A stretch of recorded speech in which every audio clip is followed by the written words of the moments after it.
আসসালামু আলাইকুম, সবাই কেমন আছেন? আশা করি ভালো আছেন। আমি আলহামদুলিল্লাহ ভালো আছি। বিসমিল্লাহ বলে নতুন একটা ভিডিও নিয়ে চলে আসলাম। তো আজকে ফুলকপি দিয়ে আর ইলিশ মাছ দিয়ে রান্না করব। ইলিশ মাছ কেটে নিয়েছি, ফুলকপি কেটে নিয়েছি আর পেঁয়াজ কেটে নিয়েছি। এখন আমি মাছগুলোকে লবণ হলুদ দিয়ে মেখে ভেজে নেব। ফ্রাই প্যান বসাই দিছি, এখন মাছগুলো ভাজবো। মাছগুলো আমি ভেজে নেব। আমার মাছগুলো ভাজা শেষ, এখন আমি পেঁয়াজ কুচি দিয়ে দেব। পেঁয়াজগুলোকে লাল লাল করে ভেজে নেব আমি।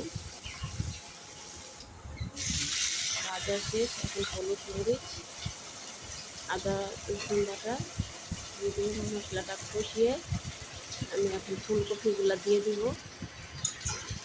ফুলকপিগুলো এখন ভালো করে নেড়ে চেড়ে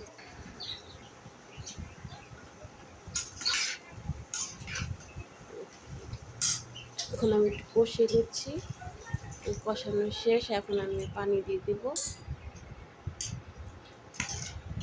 দিয়ে মাছগুলো দিয়ে দিব।